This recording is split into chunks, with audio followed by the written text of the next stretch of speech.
Good morning, everybody. Thank you for coming along to the Safeguarding Overview and Scrutiny Committee. The committee looks a bit one-sided, I have to say. I suppose it's easier for the camera to find those who are speaking. We'll start off with item 1, then apologies. No apologies, Chair. Thank you. Item 2, declarations of interest. No. Item 3, minutes of the last meeting, starting on page 8. Does anyone, I take it everyone's read them and is in agreement that I sign them off? Yeah. Thank you.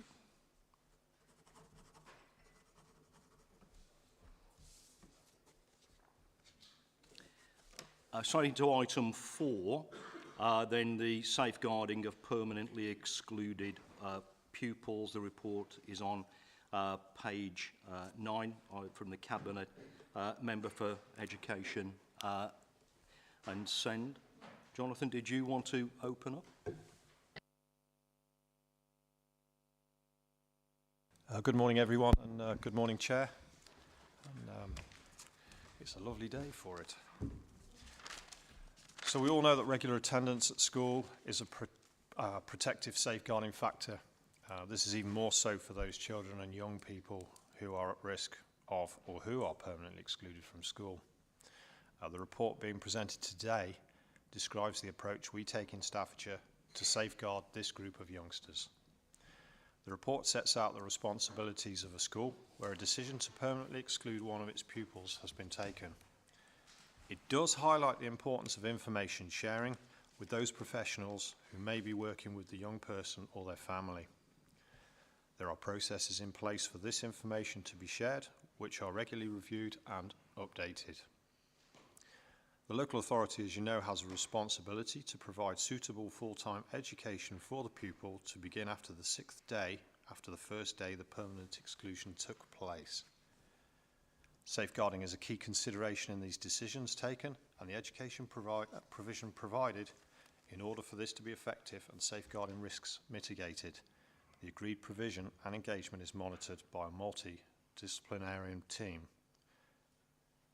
The report also highlights the work undertaken to ensure we safeguard this vulnerable group of young people, and where there are risks around child exploitation, the multi-agency processes are then implemented. I have Carl Hobson here today with me, and I will now hand over to Carl to provide any further information. Thank you, Chair. Thank you for that. Carl, over to you.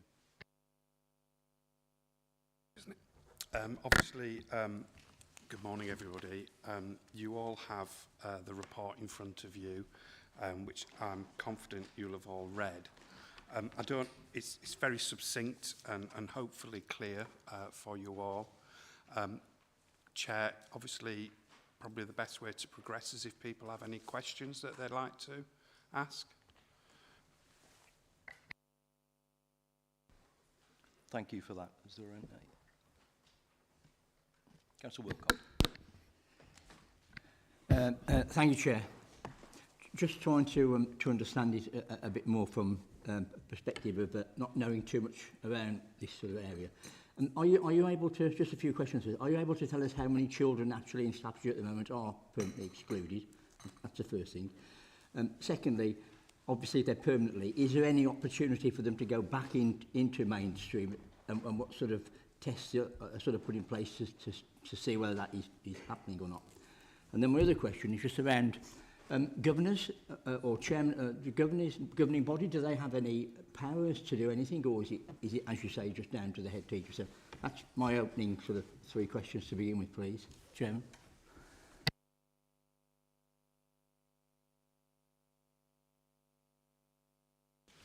Okay, thank you. Yes, the total number of children permanently excluded so far this year is 167 students. That's up to today. In respect to children going back to mainstream schools, it's always our ambition to get children back into mainstream school as soon as possible. So There are two opportunities. The first opportunity is at the point that the head teacher decides to permanently exclude. So the education inclusion officers will contact the school, as it says in the report, and they'll discuss with the head the circumstances of the exclusion and any opportunities to consider an alternative. Now, that isn't saying that the head teacher has initially made an incorrect decision, but it sometimes is the case that upon reflection and with a little bit more information, the head teacher might consider other options that they maybe didn't consider at the time of the incident. So such things as a managed move to another school. The head may not have realised that that option was open to them locally. So they may consider, if we found another school who would take the student on, that the head teacher will go back on the exclusion and allow the child to have a fresh start in another school. There are other things like they may consider a prevention placement in a pupil referral unit. There is a cost to the school for this, but the head may consider this to be a good investment to resettle the child, give them a period of time away from their school environment. They'll receive some challenge and support from the PRU about their behaviour, and then they may be able to then return back to their school, having had a time away in another establishment. The other opportunity that we have, as Councillor Price said, is that following an exclusion, children are given provision with an alternative provider, and that's often a pupil referral unit. Now, the pupil referral units are still referred to as short stay schools, and that's really what we're striving to achieve. And I know Councillor Price is really passionate about this. So our head teachers of our pupil referral units will work with their local schools to say, look, I've had this young man, young woman for X number of weeks or months sometimes. They've changed their behaviour, they've demonstrated to us they're ready to return to school. Will you give them a chance? And again, we often do that as a managed move back into a mainstream school. So if there are any hiccups, the child can always return to the PRU and perhaps have a little bit more time stabilising and then return back to the school. We do have quite a number of young people who return to mainstream school every year. So it's improving year on year in the number of children we get back. The other thing I did want to mention, which I alluded to in the report, is something called the Progress Centre. So in Staffordshire, we took an innovative approach to say that if a child is excluded for a one-off serious offence, so it's things like they're an able student, they've had no other behaviour incidents, and they do something out of character, become disruptive suddenly in a classroom or bring something into school that they shouldn't bring into school. We have something called a Progress Centre, and we send our children there, so it's a unit within another school in Staffordshire. And how it works is that the child spends a short amount of time in the unit dealing with their behaviour that brought them away from their school. And then they're slowly introduced to the general population of that school. So very quickly they're back in mainstream education. And what we then do is we then write to their local schools to say, look, this young person made a terrible mistake. They've shown they're remorseful. They've demonstrated very quickly that they're able to go back to mainstream school and re-engage positively. And we ask the local schools to take those children back. Now, for that project, we're looking at a 90% return rate. So it's really high. It gets those children who've just made those terrible mistakes, and let's be honest, we can all probably look back on our lives and say we've done the odd thing that we really regret, and it gives them a chance to go back. In respect of governors, you're absolutely right to raise this, because governors are crucial to permanent exclusions. When the head teacher makes an exclusion, the governors meet formally as part of a legal process, and they have to review the head teacher's decision. And they have to say, yes, it's the right decision, or no, it's not. They have the power to do that at that point. The governors should also be working with the head teacher to look at their disciplinary policy and what leads up to exclusion. So they should be reviewing that with the head teacher and the senior leadership of the school to say, where is your policy? Same as with safeguarding. So I hope that answers your questions. Thank you. Thank you for that. Councillor Snape, I think you were next. Thank you, Chair. Morning, Cole. A few questions. So, home education first. How many of those pupils who have been permanently excluded are now currently being home educated? How many children have we had excluded in the last 12 months? How many of those took the school to appeal?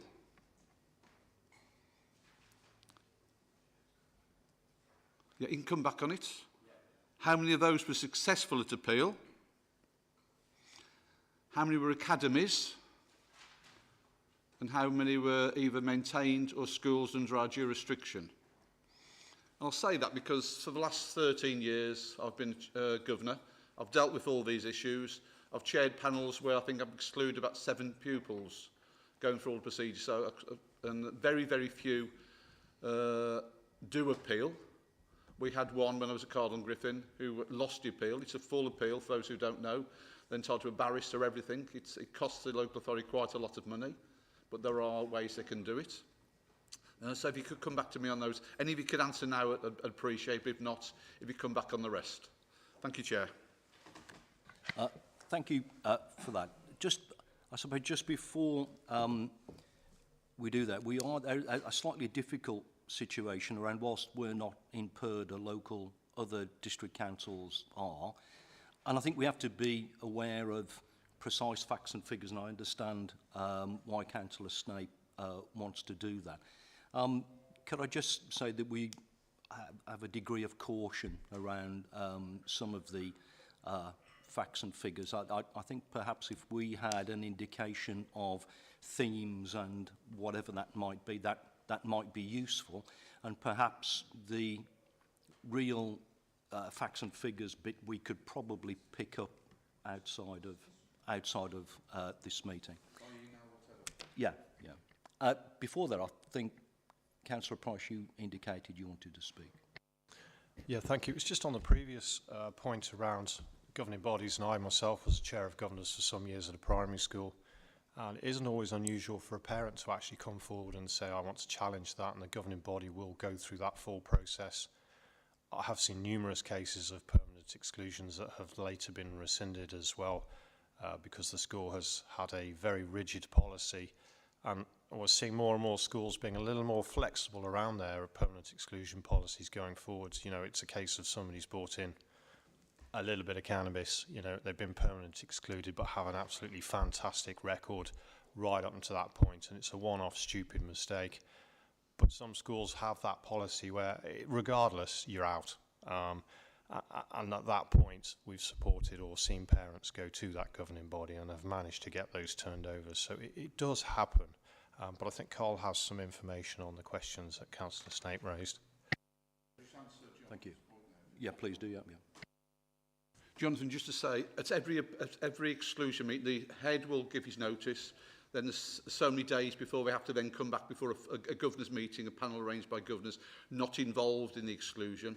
And then the parents are entitled to be there. And if they want to bring an advisor, they can do so as well.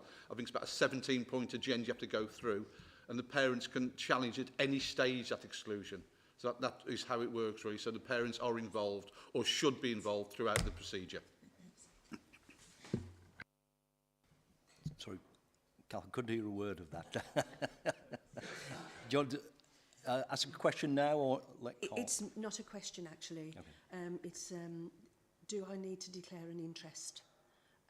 My son is a vice principal at an academy. I think that would be useful then, I think, yeah. Thank you for that.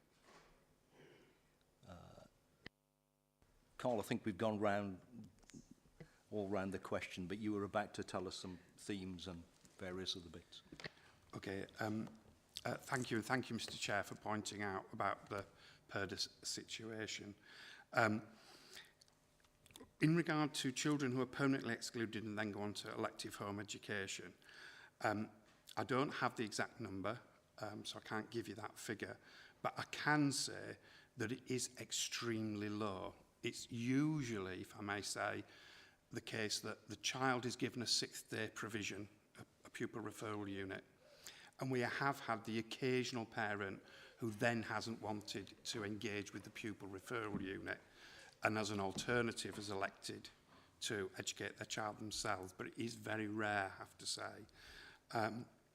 With regards to appeals, I'm afraid I don't have that information to hand, but obviously I can collect it and submit it after. And the same with the split between academies and maintains. I don't have that detailed information to hand, so if it's okay, I can submit that at a later date, please, Councillor. Yeah, I think that would be ideal. Thank you for that. Councillor Pardeshi, I think you were next.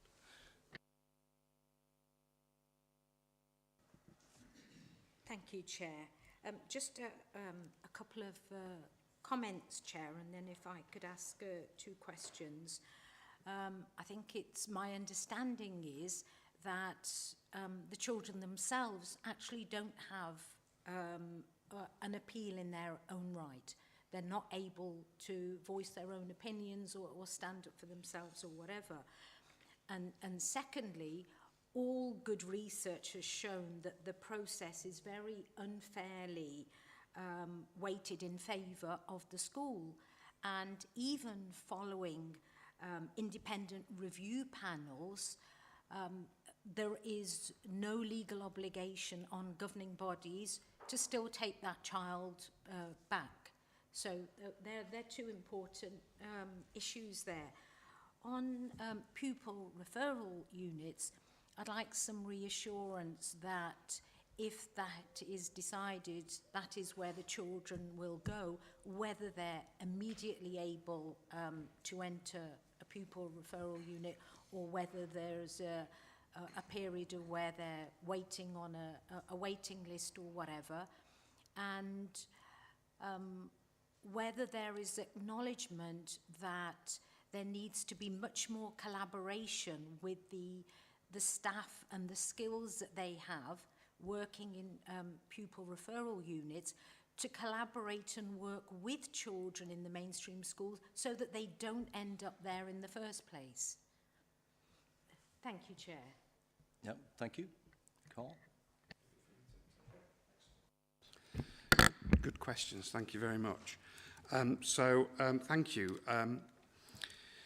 In respect of a child's right of appeal, you're absolutely correct that it's the parent's right of appeal because it's the parent's legal duty to get their child to school. However, a child can go to a Governor's Disciplinary Committee and they can go to an independent review panel and they can have their voice heard. Now, obviously, we always say with this that it's really important that the parent and the child consider the impact that may have on the child, because the last thing any of us want to do is traumatise a child by going to a very formal meeting and potentially, as has been described previously, you know, being asked questions by a legal solicitor or a barrister, etc. So, but the opportunity is there. I have known occasionally a child go and express their remorse, and that in itself is extremely powerful, and that has influenced at times governors' decisions. In respect of the process being weighted in favour of the school, all I can say in respect of that is that there have been some changes recently which I do feel allow a balance to be seen more.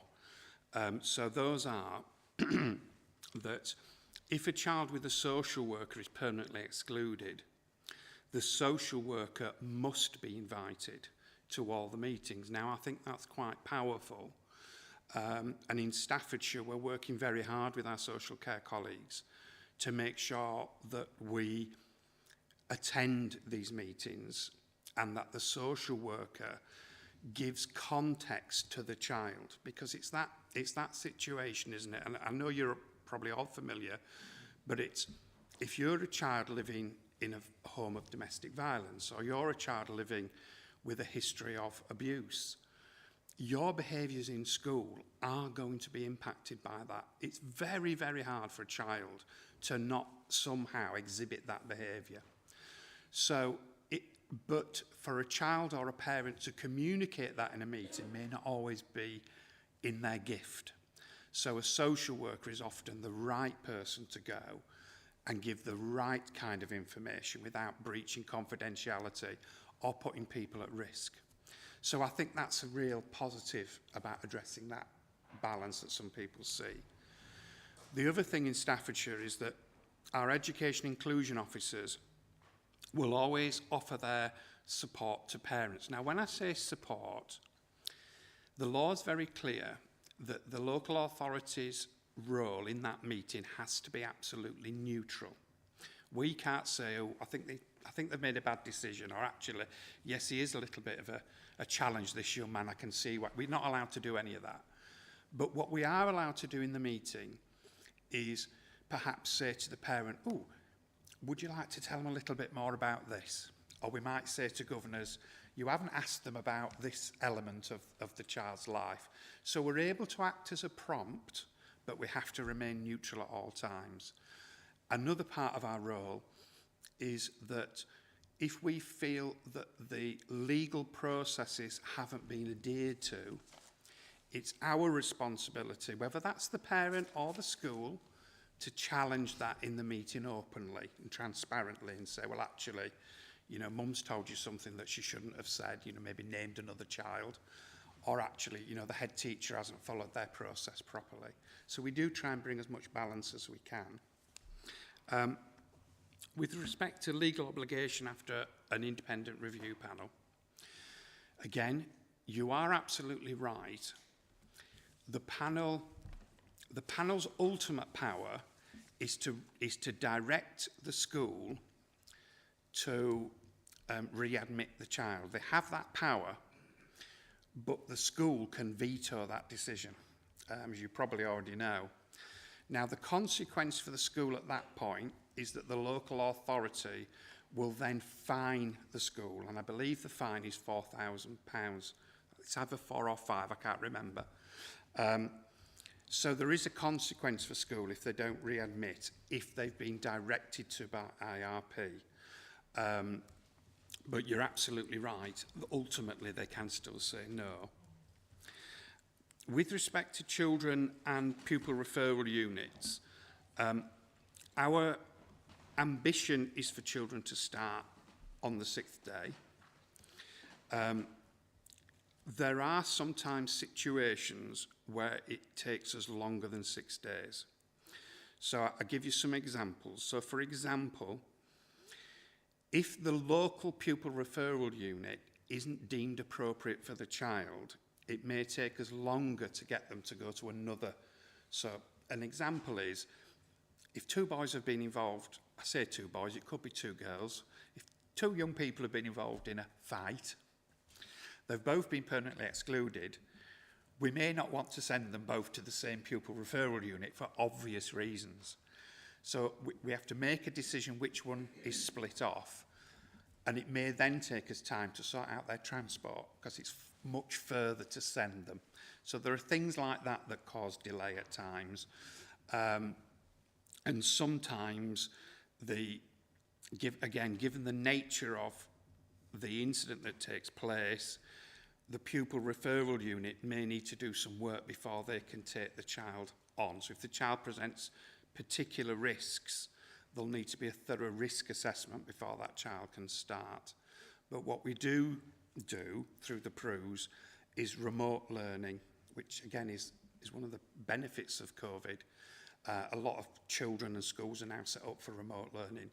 So quite often the PRU will initiate remote learning as a stopgap until they're able to physically have the child welcomed into their PRU. The collaboration between PRUs and schools about prevention, I'm really pleased you've raised that, because that's absolutely the area we want to do more work in. And the PRUs are really well equipped to advise their peers in schools about managing very disruptive behaviour. So we do try to do that. The issue that we have is capacity, because the more children who are excluded in Staffordshire, they fill our pupil referral units up, which then reduces the capacity of the pupil referral unit to do the preventative work. So that's a dilemma that we're constantly juggling, and that's going back to that earlier response, that's often where we're saying to the head, well, would you consider prevention placement rather than exclusion? And sometimes we can negotiate that if we've got capacity at the PRUs. So I hope that answers your question. Thank you. Thank you, yeah. Yeah, please do, yeah. Yeah. We're all aware of the disproportionate impact of school exclusions on certain groups, be it based on disability, class, race, whatever. Do we keep records of breakdown in that respect? Okay. Thank you. I don't have that information to hand, but yes, we do have that information, Chairman, if you'd like me to send it at a later date. I think that would be useful. Thank you, yes. Councillor Wildman, I think you indicated next. Thank you very much, Chairman, and hello, Carl. Good morning. I note that you mentioned that there were 167 permanently excluded children in Staffordshire over the last 12 months. Is that? The last academic year. Last academic year. Okay. Out of that cohort, do we keep a log or a record of how many safeguarding issues have occurred with or to that cohort, essentially? And do we have a breakdown of what those might be? Oops. Yes, so what we keep a record of is how many of those children at the time that they were excluded were open to our social care colleagues. So of that population, 20 young people were open to our social care colleagues.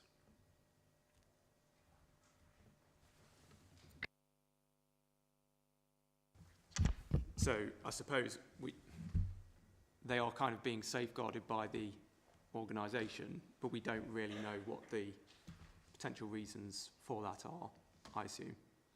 But that's quite a low number given the 167 excluded, I think, given that they're probably quite vulnerable individuals themselves.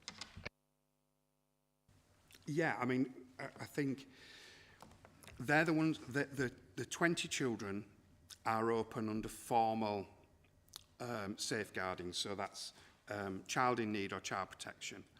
There will be another number of children who are open to us under our early help services. I don't have that figure, I can get it for you, or open to our earliest help services, so I can get those figures for you as well, which I think might help to balance what your expectation of, you know, because these are our most vulnerable children. You're right that we don't have the details on the reason that they're open to SIN or CP. I don't have that data. But when a child who is open to a social care is excluded, we do get that information from the school. And as I've said earlier, we would immediately phone the social worker, because when one considers safeguarding, one of the things the school and we have to look at immediately is, so that child is going to be spending more time at home now or potentially in the community. How does that impact on our assessment of risk for that child? Now, there's a legal thing where for the first 5 days of a child being excluded, they should not be seen in a public place without good reason. So over the course of a year, we may take legal action on maybe 1 or 2 parents who default that. So if the child who's been excluded within the first 5 days suddenly shows up at the school gates, which is often what happens, we can issue that parent with a penalty notice for doing so. And we do that as a local authority. We're very keen that, you know, that's one of our things. The child should not be in a public place. Now, after those 5 days has elapsed, our hope is that we've got alternative provision for them in a pupil referral unit or another form of alternative provision. So that then becomes a safeguarding protective factor. But we would immediately be speaking with the social worker to say, what's the impact of this exclusion on that family? Because it may be that social care might need to put more support in the family if the child's at home. Yeah, that's reassuring that we do think about what the exclusion might have an effect on that child. So that's very good. And just one last question. Do we keep, I mean, we have the data for this year, 20 children who may be subject to safeguarding issues. Do we keep that every year so that we can kind of see whether it goes up and down and whether we do need to increase support or decrease support? Just for my reassurance, really, and the committee's reassurance. Yeah, we do keep data. So we have historic data on our, obviously on all our exclusions figures over the years, and historic data on the makeup of that group of children. And we do monitor that to make sure that it's not growing.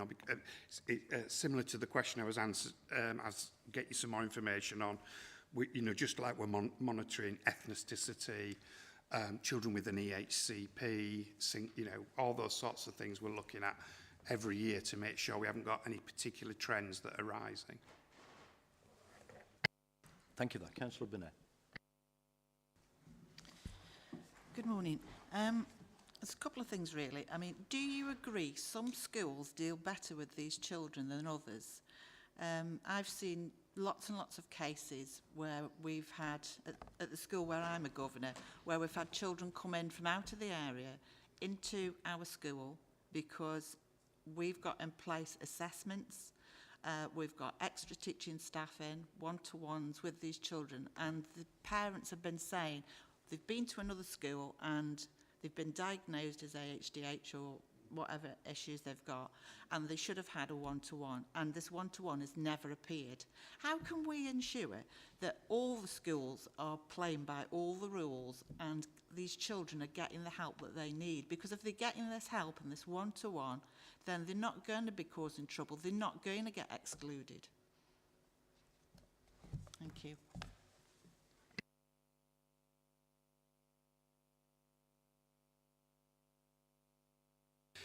So it's a really, really good question.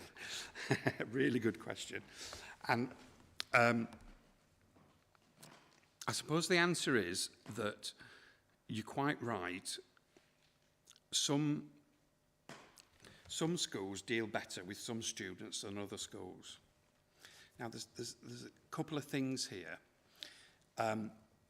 Sometimes it's to do with the way that school is structured and the resourcing that school has. Sometimes it's to do with the student themselves, because what we've also have to sometimes reflect on is that some students thrive in a certain type of school structure, whereas other children won't. So if a school is very academically orientated and you've got an academic child, your child's going to thrive in that school. If a school is more pastorally orientated, and that's where they've put their resources, then a child with additional needs is going to really thrive in that school, whereas an academic child might, you know, bobble along at that school and not be challenged maybe in the same way. So it fits both ways. Sometimes the child doesn't fit the school, and sometimes the school doesn't fit the child. With regards to support, it is sadly the case that sometimes the resources that needed to be put in place for the child haven't been put in place. And that's where my education inclusion officers will put a high degree of challenge into the school where the child has left, to say, look, you know, the journey of this child hasn't been as smooth as it could have been because resources weren't put in places at the right time. How we ensure that that happens, I think there's a large review at the minute being taken place of SEND, which no doubt Councillor Price will elaborate on.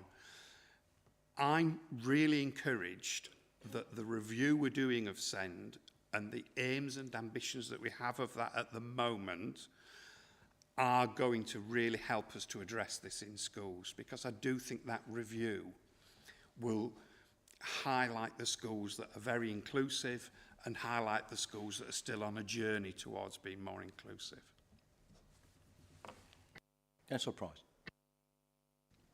Yeah, thank you. I think Carl's been quite diplomatic when he talks about inclusion within some of our schools, and I have mentioned this at previous meetings.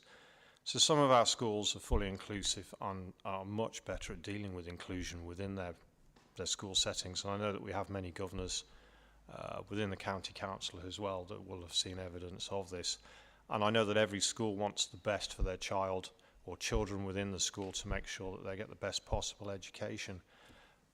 But it is still the case there are some schools that do deal with inclusion better than some other schools potentially, and that's why you do see it's not always a level playing field, I think. Councillor Burnett is what I'm trying to say. We're doing an awful lot of work as well around supporting young children to identify needs. So in the past, some of those children would have not necessarily had social, emotional, mental health issues picked up. They would continue on to secondary school, and then you would start to see behavioural issues, and then that leads on to permanent exclusions or fixed-term exclusions and managed moves.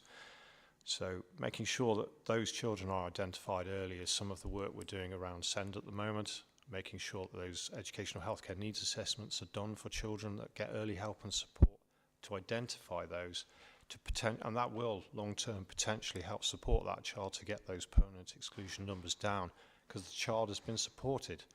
So there is a huge amount of work going on that at the moment, and we are also doing a huge amount of work around that outreach from special schools and our special school estate. But obviously that's a conversation for another day, and I could talk about that for hours. But it's the inclusion agenda for us.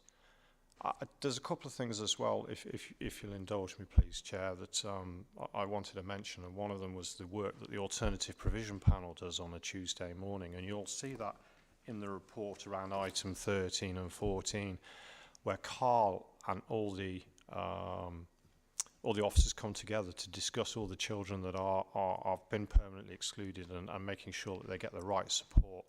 There is a huge amount of monitoring that goes on and support that's put in place. And you can take comfort from that no child is missed out at all. The work is excellent, and I believe it's 3, 4, 5 hours on some Tuesday mornings where they discuss every single child to make sure that they've got the right provision in the right place. So I just wanted to thank that team, and obviously our inclusion officers as well, who do a tremendous amount of work, and I don't get the opportunity to thank them very often, so I will do that today publicly. And to Carl as well and his team, I can assure you that everything is being done to make sure that these children are properly safeguarded, supported, and we do everything we can to make sure that we get them back into mainstream where possible. And I'm not sure, Carl, did you mention the restorative practice work we've been doing within schools? So if you'd indulge me just a little further, I think Carl might be able to give you a bit of information on how we try and make sure that some of those children on the cusp or about to be permanently excluded, we help support to keep them in that school setting. Thank you, Chairman. Carl, do you want to do it now? It must admit it slipped my mind. So I'm sure you've all heard of relationship and restorative practice. So it's really the absolute bedrock of what we're trying to do with schools to make them more inclusive. So I ran a pilot in Newcastle a couple of years ago, which has now gone mainstream across the whole county, where we worked with schools to say, when you have an incident in school, would you consider holding a restorative conference or something called a solution circle?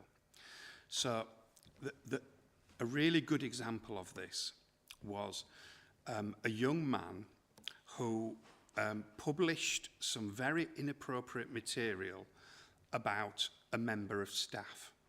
And the member of staff was absolutely, quite rightly, devastated by this material. So the school, again, quite rightly, was saying this young man needs to be permanently excluded for what he's done. So we asked if the head teacher would consider a restorative conference. And he spoke to the member of staff involved, and to her great credit, she was willing to do this.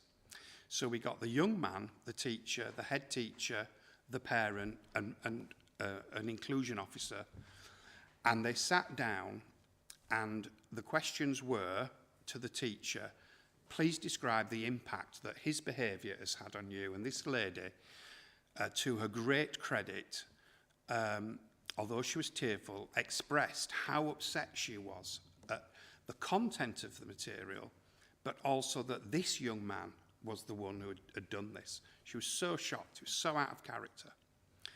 And then this young man had to give an explanation as to why he'd done what he'd done. And he also got very tearful and very upset. The outcome of that meeting was this, that the head teacher, with the permission of the member of staff, agreed to rescind the permanent exclusion. But that the young man would be mentored by this teacher. And they then built a really, really strong relationship. And from our perspective, and the parents and the teacher's perspective, we all felt that that young man learnt so much more through that experience than simply being excluded, shipped off to another school, and never actually having to face the consequences of his actions. So that's the kind of thing that restorative and relationship practice is about. Now, statistically, since we've done that project, exclusions in the Newcastle area have reduced. So we know that it's had an impact. And we're rolling that out now across the whole of the county council. It's actually been led through the virtual school as part of our response to children who have social workers being excluded. We're really focusing initially on children with social workers and using this kind of approach, not just when it reaches permanent exclusion, because in some ways that's a bit too late, but we're trying to use it further down when a child's maybe swearing at a teacher and they get a fixed term exclusion. So we're trying to bring it in at that level now. And again, our hope is that by taking this kind of approach, it reduces the overall number of permanent exclusions, which is what we believe has been the impact of it in the Newcastle area. Thank you. Thank you. That's an incredibly powerful example. Councillor Eagland, I think you were next. Thank you, Chair. Well, that's a real information you've given us there. I was going to ask about the previous question, actually, but this I'm still thinking about what you've just said. The question I wanted to ask, with all this lengthy information going on when a child has decided, then a school has decided this child is a disruptive influence, there's an awful long length of time with the way you've explained it to us. What sort of time is it involved before we offer virtual school to that child? Does the child just go home and do nothing? What could you explain to me what happens and when we offer virtual schooling to the child? Thank you.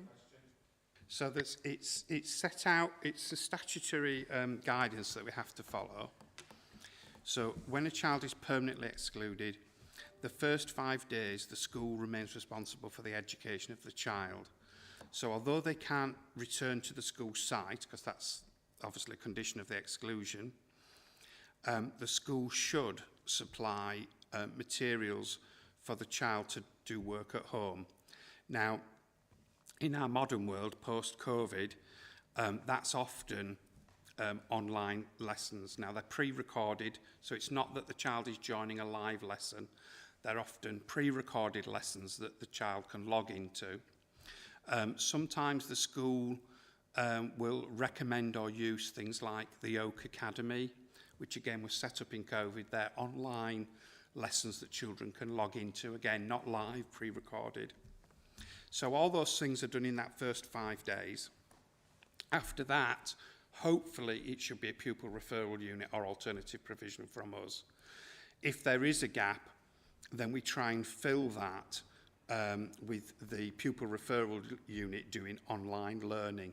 Now some of that can be live, some of it can be not live. So it's trying our best to keep the child occupied during school hours with a form of learning, really. The school be providing that as well, isn't it? No, after the first 5 days, the school's responsibility ends. Now, you do get an interesting situation is this, that at this time of year, you get year 11s being permanently excluded, which is always very sad. But the governors of the school can agree for the student to go back and sit their exams. So we try very hard to get that. Because again, that's a bit of a double whammy, because not only have you lost your schooling, but you've potentially lost your opportunity to demonstrate how much you've learned in your schooling, which is then going to impact you at college. So we do try very hard, and we do get head teachers who will allow us. If the head teacher doesn't feel that they can, then again, we get their exam papers transferred to a pupil referral unit on almost every instance, and the child has to sit their exams in a pupil referral unit. But it's better if they can do it in their school. Well, that's really good news, that is, because we don't want any child missing out on having further education like college or university because they made this mistake, which isn't always their fault. It's provocative from other children as well. The other thing I wanted to ask is I'm very pleased to hear about you're trying to do a lot more for SEND. You know, when a child waits to go to a senior school, sometimes the child isn't awfully as quick as some children, but not necessarily in the SEND unit. It's just a bit slow. I'm very pleased to read and hear you say that you're working on this to make this a level playing field.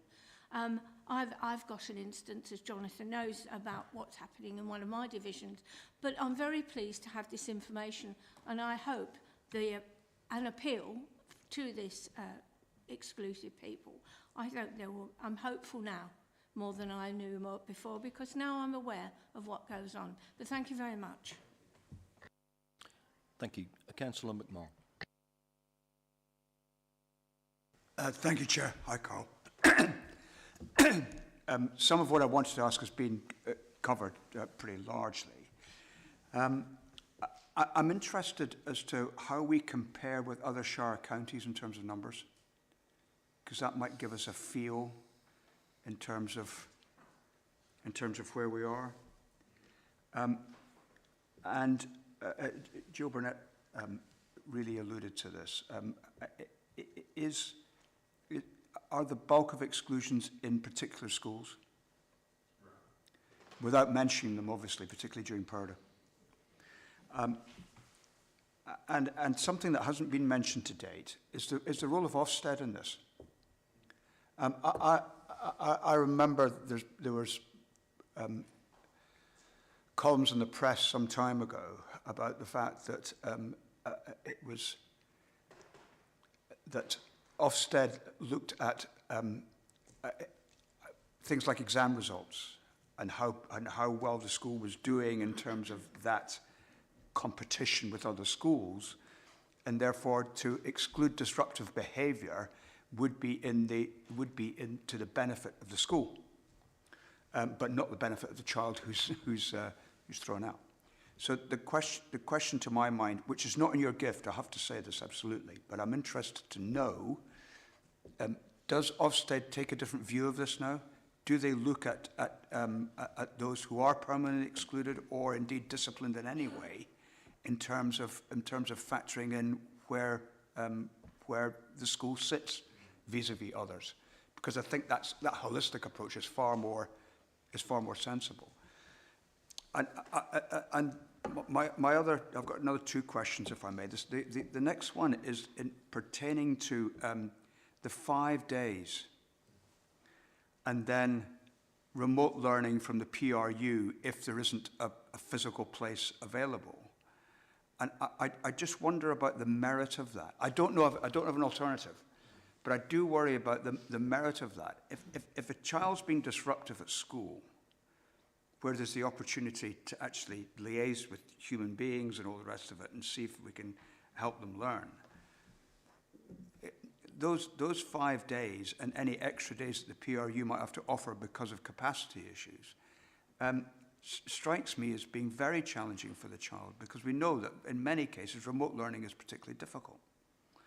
And my final question is the alternative provision panel, which I think is quite interesting. Now, there must be, I would have thought, and it'd be great if it's not, but the world being the way it is, there must be some children who you simply can't get back to school at all.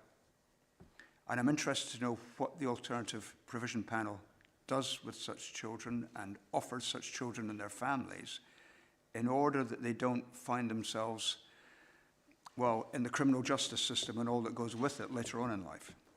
That's it. Thank you. Thank you. Councillor Price, I think you wanted to reply. Yeah, I'll just answer a couple of the quick points and then I'll hand over to Carl. But you're right. I'm meeting Ofsted actually in 9 minutes to talk about SEND and where we are as a county. So that's going to be a really useful meeting. But off-rolling is something they do look at. Discipline and behaviour, Ofsted are very keen to look at and are more focused on that than they've ever been. So that is quite pleasing to see. I do find that some fully inclusive schools find it very difficult to get the figures up there because they're dealing with some more challenging children, but are being more inclusive. An outstanding school should obviously be fully inclusive and be able to get the results that are required, but that isn't always the case on the ground. So you'll get a good school with some numerous outstanding features, but would rather put the pupil and inclusion first than trying to make sure that they've got outstanding results across the board, and that's just simply how it is. But when they are inspected by Ofsted, this becomes apparent within the report, so we do see that. And as I said, Ofsted are much more focused around discipline, off-rolling, and particularly behaviour within the school as well. Comparing to other authorities, when I last checked the data, everybody was experiencing similar rises in permanent exclusions, particularly around post-COVID. However, we don't have the exact figures, and I believe Carl will go and get those for you as well. And then I will just hand you over to Carl to talk about 5-day provision and the pupil referral units, and particularly the really, really good work we're doing around the APP. Thank you. Yeah, so just to say that I will get you the data, our comparison to other local authorities and also our comparative to national data.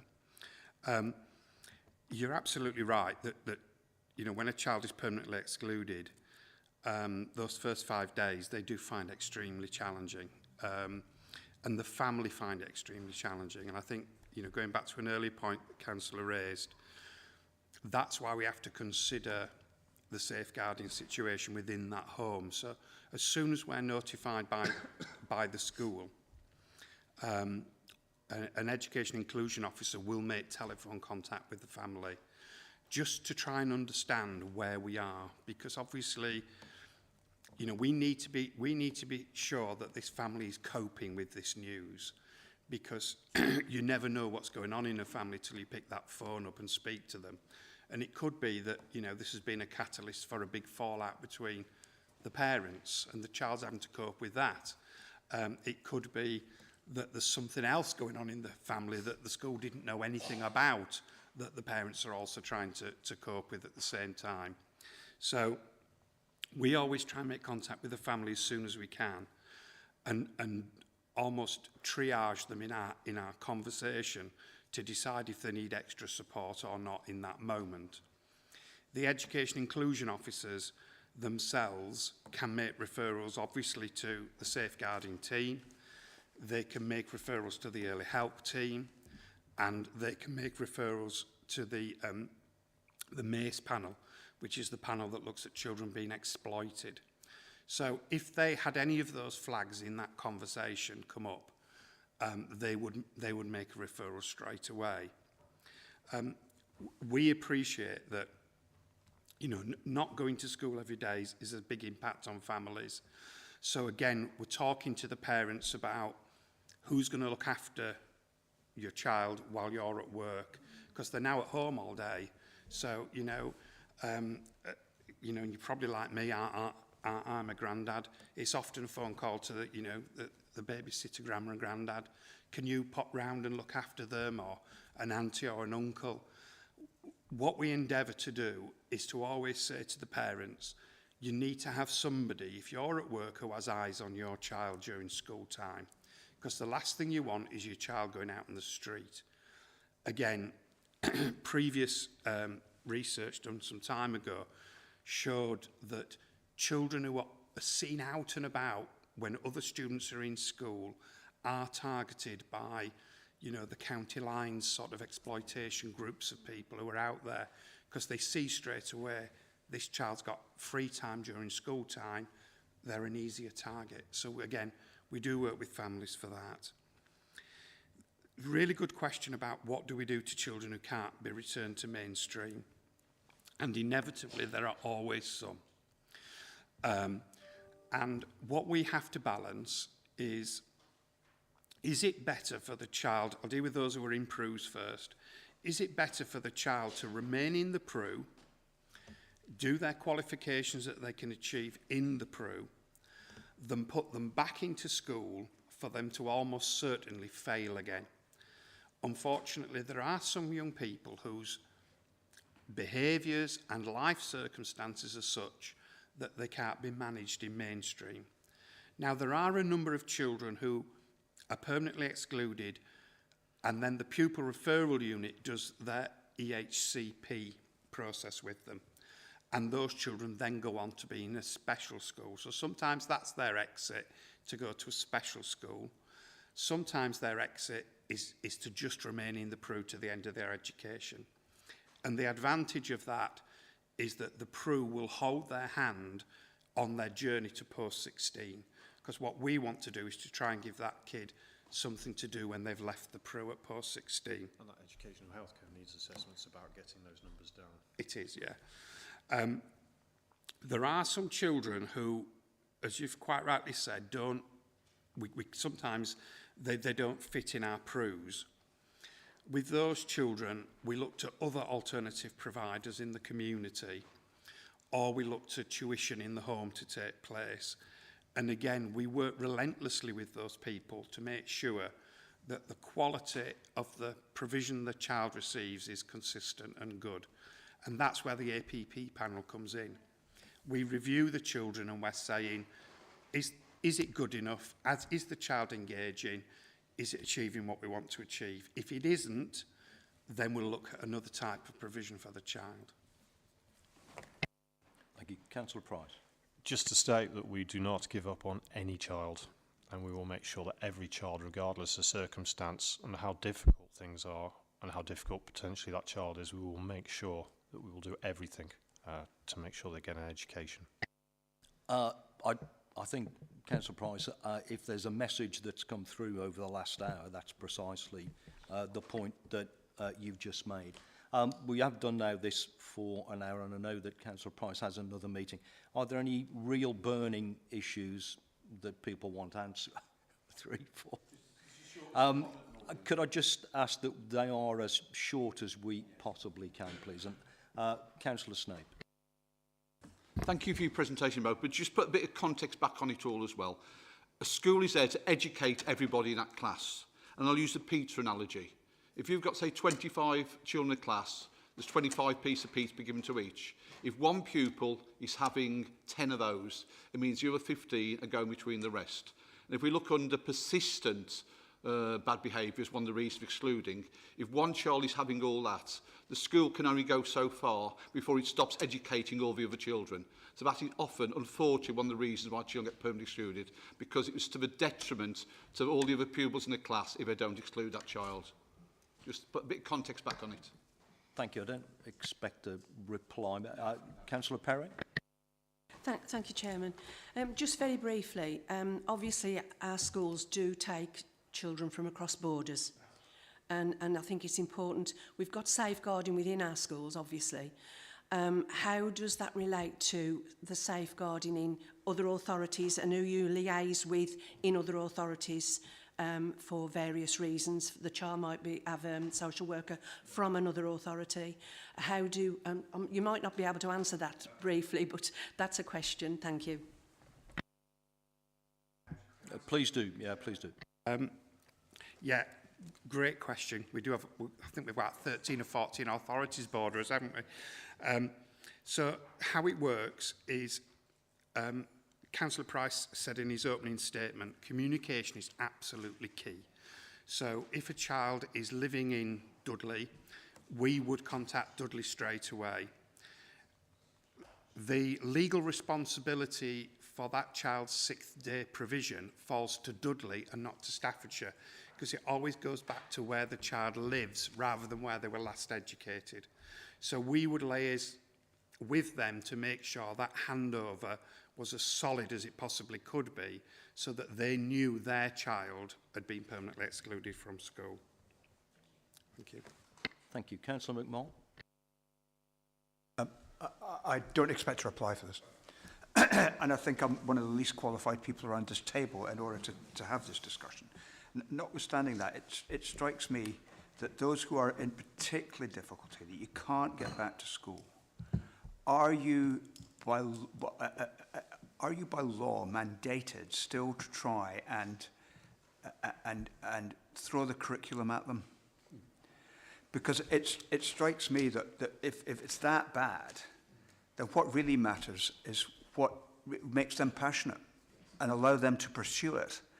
And I would say that by and large, they could pursue anything that's legal and doesn't involve staring at these all the time, but actually relates with human beings, and allow them to indulge in their passion if they're that stuck.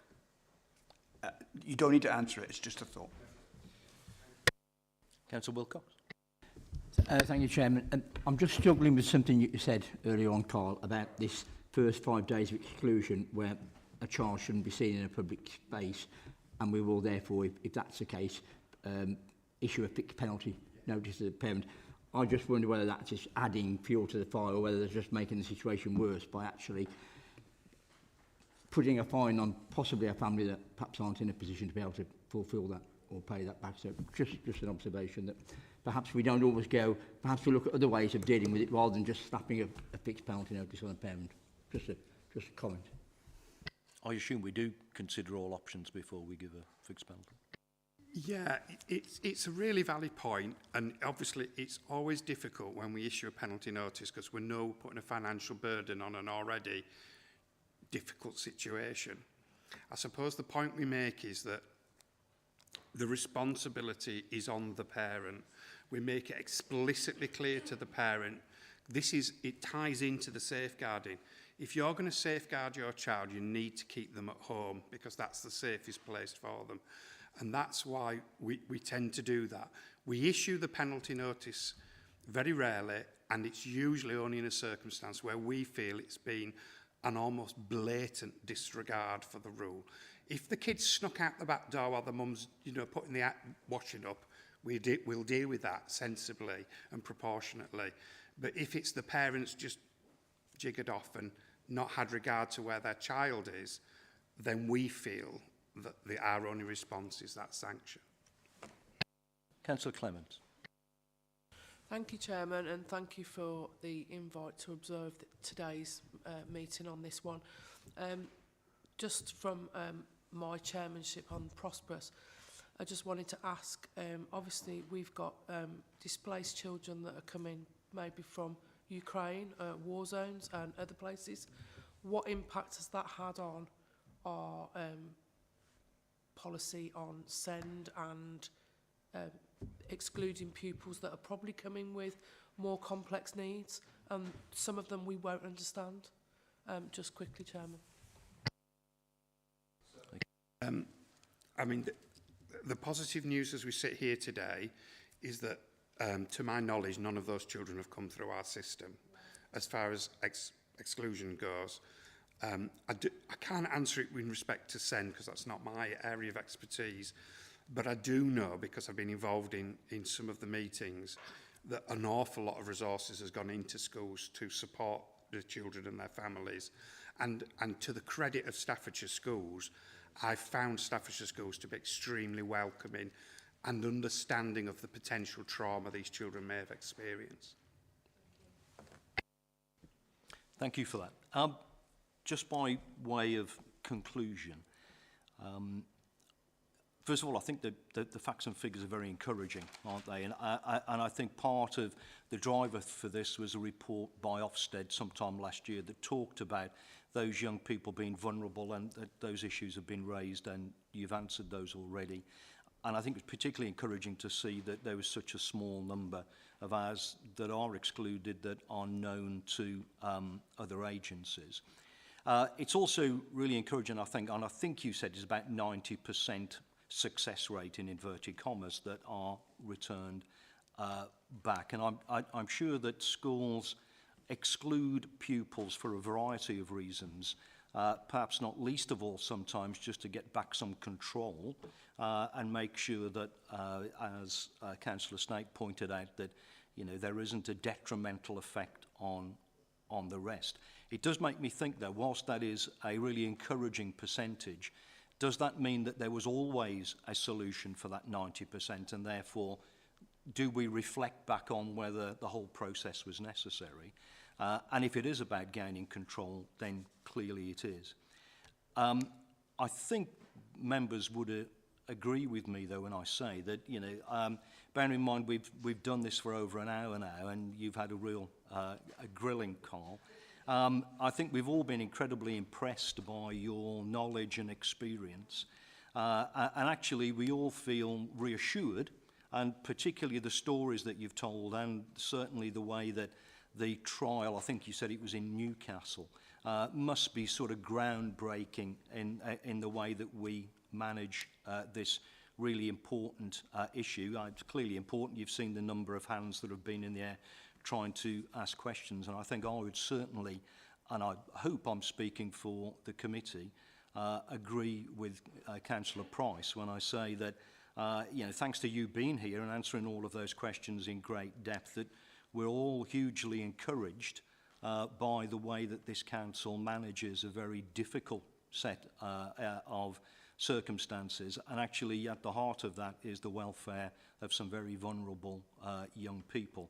I certainly am hugely encouraged by what I've heard this morning, and thank you for coming, and thank you for taking the time to go through in great detail all of the answers and issues. So I wonder if you'd pass that on to the rest of the staff as well.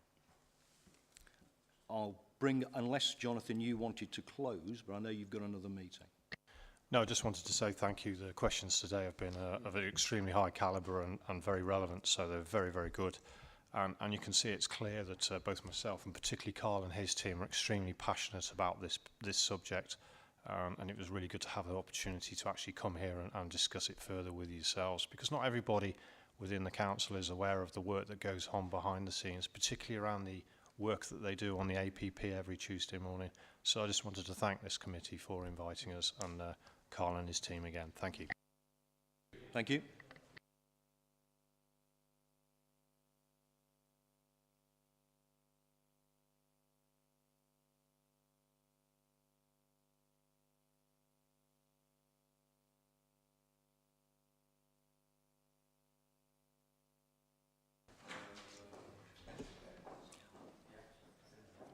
People want to grab a quick coffee before we move on to the next one?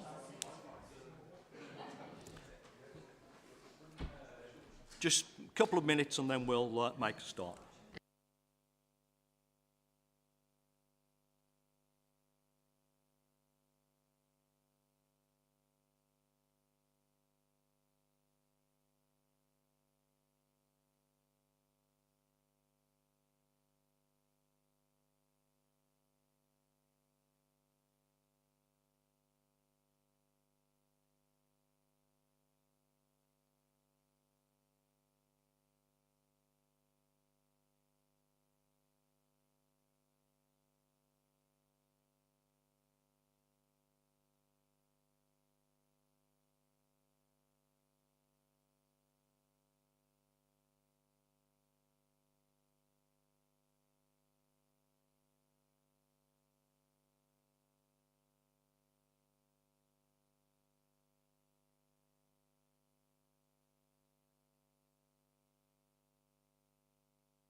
Thank you. Welcome, welcome back, and welcome to the members who are going to talk about the next item, which is item 5, deprivation of liberty safeguards. Councillor Jessel.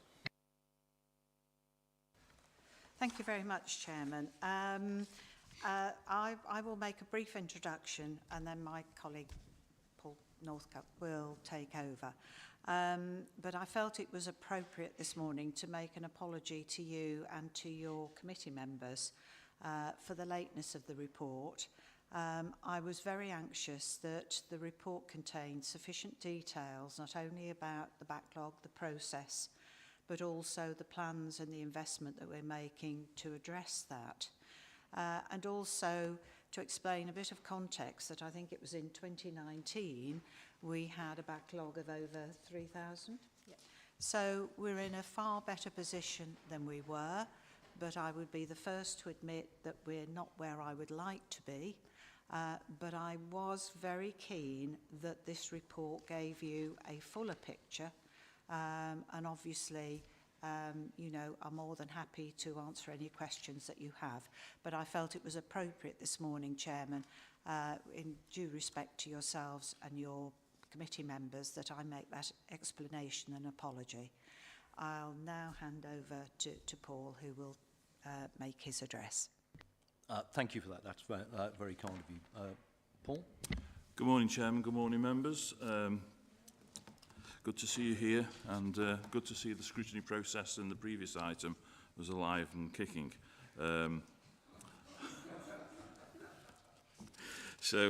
Without further ado, this is a very serious document and report in terms of depriving somebody of their liberty as an absolute last resort.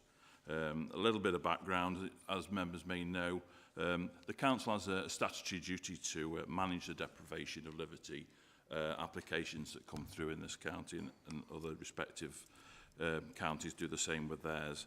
The term deprivation of liberty, it brings up a multitude of images for those that haven't been exposed to it before, but encompasses a range of different restrictions that people may experience in their lives. The majority of the applications relate to older people that have conditions such as dementia.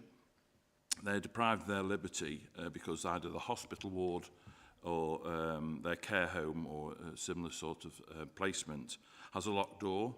This is entirely appropriate to keep them safe from harm and from outside influences also, which will not compromise the individual, the well-being of the individual.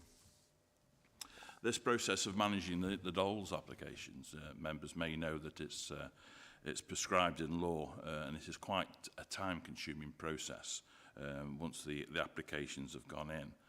It's also interesting to know that all applications are completed, but we have reported in Staffordshire, now this doesn't extend to other authorities, but we report all uncompleted DOLS reports, applications as part of the figures that you see there before you, whether some authorities only report those applications that go beyond the 28-day period. So that can distort the figures a little bit, and I'll hand you over to the officer in a little while to explain some of the technicalities. It would have been expected by now that the DOLS, the deprivation of liberty, have been replaced by legislation by a new process called Liberty Protection Safeguards by October 2022. This has been delayed, and this, we thought at the time, would have had a reduced demand and the time requirements due to a less demand on specialist services making the assessments. And obviously you can read members that the Liberty Protection Safeguards has unfortunately been further delayed with no implementation date actually identified yet. So that's quite frustrating, as it's not been identified in the foreseeable future. In terms of the activity and waiting list, Staffordshire, as we know, is a very large county, very spread over, and there's a lot of care homes within the county. That means that we receive a very high number of DOLS applications in any given month. we receive on average around about 550 applications per month, which is a slight increase of over 20% compared with the average of 450 applications monthly if we were taking the 2021-2022 period. Further analysis of the figures has given us some indication that half of these figures are reapplications for those that are in care, and this obviously impacts on the overall increases in applications. We've historically had a large waiting list of DOLS applications, but we've been making a sustained effort to reduce the waiting list, and this not all is clear from these figures here that we're operating on a catch-up of a one-year figure period, so these figures are for the last year and not this indicative of this year, which obviously will formulate an update later in the year. At this point, I'd like to hand over to officers in terms of explaining the technicalities that you may be interested in seeing further in the report. Thank you, Mr. Chairman. Thank you for that. Ruth, I assume that's you then.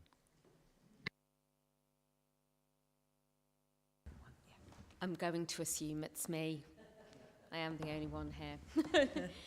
So I suppose, just to give a little bit more context around as we like to call it, the DOLS process, which I hope trips off the tongue easier than deprivation of liberty every time I say it. When we are considering, or when we have been working recently with looking at the DOLS figures, and looking at how we manage to meet the needs of everyone. The most important part of this is assessing the risk for each individual application that's made. Because, as I've said, the majority of people are very much in the setting where they should be. So if we look at our data, it does show us that well over 90% of applications that go through the assessment are then accepted with the DOLS being put in place, with that being authorised, as we would term it, which goes to show that A, the applications that we're receiving are appropriate and correct for what they should be, but also that the setting that the person in general is the least restrictive and in that person's best interest. But what we need to be looking at when we're first identifying, when we're first receiving those referrals, is looking for some of those additional restrictions that might be in place. As I've said, a lot of this will relate to the fact that somebody is within a care home, which by definition means that they are within a locked environment. So by that, they are deprived of their liberty. But other people will be as well facing further restrictions within that, either through the use of one-to-one support for various reasons, because they're receiving covert medication. And quite often, and to be understood, can be resistive to the care that they are receiving. Therefore, for us, it's ensuring that those people are seen in the most timely way. I know that we do have an increase in the amount of DOLS that are waiting compared to where we were. But what is encouraging is the length of time that people are waiting for that assessment to be completed is now around 36 days for the vast majority. I do accept that there are some that have been identified as having been waiting for over a year, and I myself have asked for those to be looked at as a matter of urgency. And whilst they are of a low risk, because these aren't people that are permanently within those environments, it does make me question as to why we haven't responded. And so I have asked for that to be looked at as a matter of urgency. So those sort of elements are some of the things that we've been looking at. We have also been working extensively as well with Action First, who are our contracted provider, who are doing a number of these referrals on our behalf. It's been an interesting experience for me. Working with a private company has made me realise that sometimes what people feel they might be able to achieve isn't then realised when we're working with them. And that's not to discredit them at all. It's just to understand actually the implication that has on us, where we would like them to be completing 80 assessments a week. On average, they're doing between sort of 50, between 40 and 60, so sort of around 50 a week, which means then those our projected decrease doesn't happen in maybe the way that we had hoped it would do. So we've had to, explore some of that, and we're obviously coming to look at the retendering of that, and so considering that through our retendering process as well. I think I'll pause there for questions before I could jabber on for hours, you know me. No, thank you for that. Councillor Burnett. Morning. A couple of things really. The first one is, do we have enough best interest assessors and mental health assessors? I don't think we do. And then one of the concerns I do have is dolls is quite not easy, but it's easier to implement if you're in a hospital or a care home.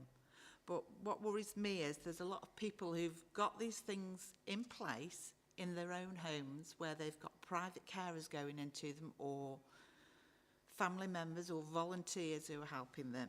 How are we making sure that they are safe and protected by these laws as well as the hospital staff and other workers? Some very good questions there. Thank you. That's why I like coming here. It tests me as well. So for me, on that first one, we do have quite a number of best interest assessors. We most probably don't have enough, and also what we have are people who do that role as part of their other activities in the county council. And as I'm sure you're all aware, the number of different pressures that fall into social care with the rise in the number of Care Act assessment requests, with the rise in safeguarding, etc., does then place pressure on their ability to be able to conduct those assessments during work time.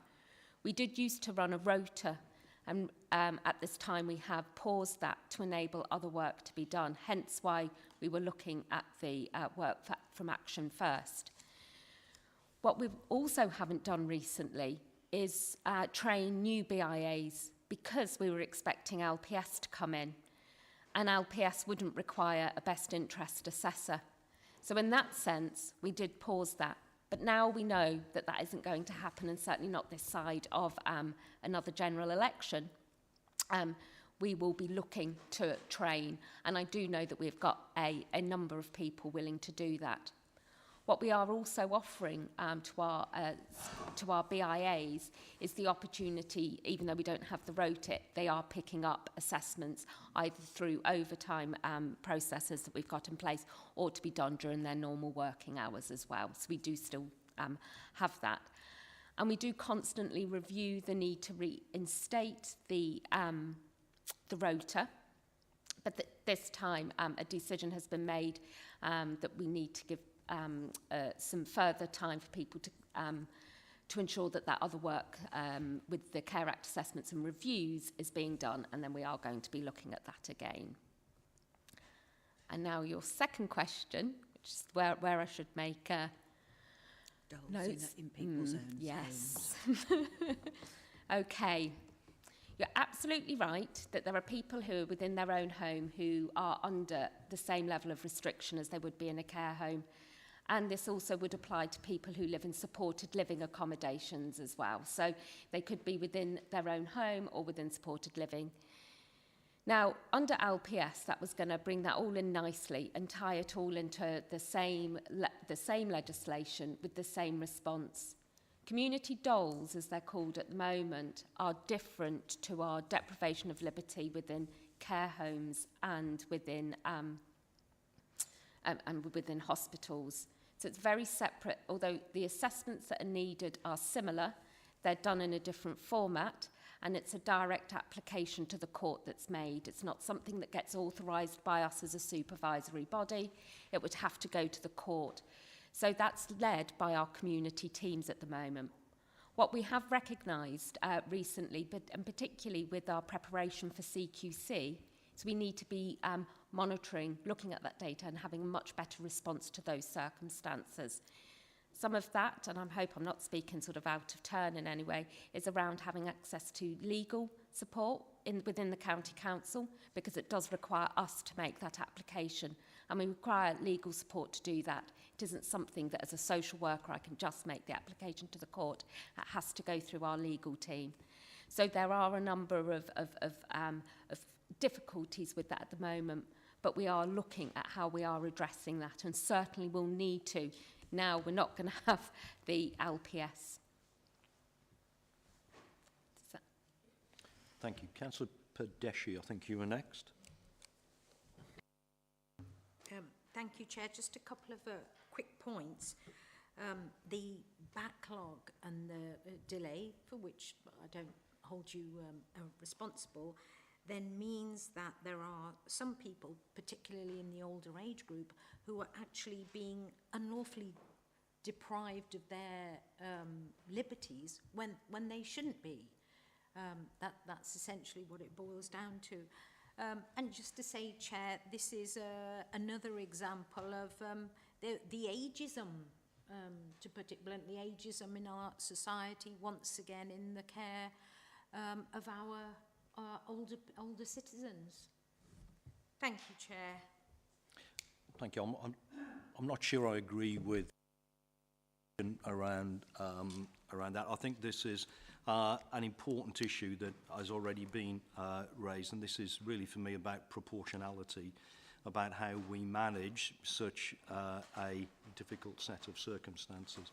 I think Councillor Snape, you were next. Thank you, Ruth. Dolls are about protection of the individual. That's what it's all about, really, making sure they're safe. I've got just a couple of questions, really. Look, just last time we had one of these discussions, we had the county solicitor here, the previous county, so we could ask the legal questions, because it's not fair to ask you those questions, really. So if you don't need to give me an answer if you haven't got it. Really, do we get many appeals, and do we have any judicial reviews against us? Because we had, last time I was on this, we had various ones of those against us. And if I look at value for money, this private contractor is basically contracted or commissioned to give us 80 a week. If they're only doing 40 to 60, have we served notice on them about they're not doing what they're commissioned to do? And are we seriously considering decommissioning their service because they're not supplying what we're paying to do? As a council, we're here to get value for money. And really, I think that's an important question to ask. Shall I start with your last question first of all? Is that okay? So with regards to Action First, what I would say is we only pay them per assessment they complete. So if they don't complete the assessments, they don't get paid. And we don't pay them until we've agreed that they're quality assessments as well. So in that sense, whilst our expectation, whilst we'd want them to pick up 80, they certainly are not being paid for doing work that they haven't done. And as I've said, we are re-tendering, so we're looking at that, and we've gone out to sort of see what other availability there is, and getting some references as well from other local authorities, so that hopefully going forward then we will be able to monitor it. So I think the contract we have with them doesn't specify they have to do so many. It's a request that we will give them up to 80 a week. So it was more for their sort of protection. So I hope that sort of gives you the reassurance around that. Because absolutely, I don't want to be, money is a precious resource and needs to be spent wisely. So just in regards to, we haven't got currently any judicial reviews around decisions or lack of decisions that we've made. You'll be aware previously we've had ombudsman concerns raised about how we had a backlog and how we weren't responding to people. There is written within the DOLS legislation the ability for people to challenge that. That's absolutely the purpose of it. So people will quite often, it's called a Section 21A challenge that people can make against, with the support of their representative and through legal support to be able to do that. And we do have, I don't have the numbers off the top of my head, but there are always a number of those going through at any one time. That doesn't mean we have done anything wrong or failed to do anything. It's a recognition of the fact that the person themselves is objecting to that placement.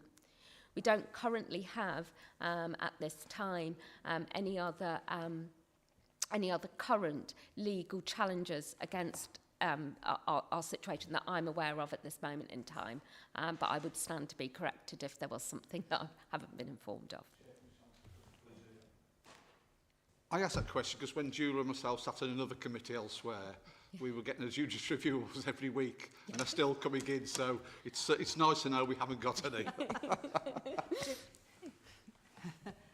Can I ask Councillor Snape just to explain what that was in the context of, just in case? That was a crow panel where they consulted rights away, and Julie chaired, I was vice chair, and people were going to judicial review almost on a weekly basis against us. There is some good news there.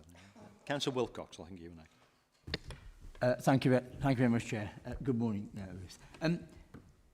Point 5 and 6 of your report, it talks about the replacement of the system with the liberty protection safeguards.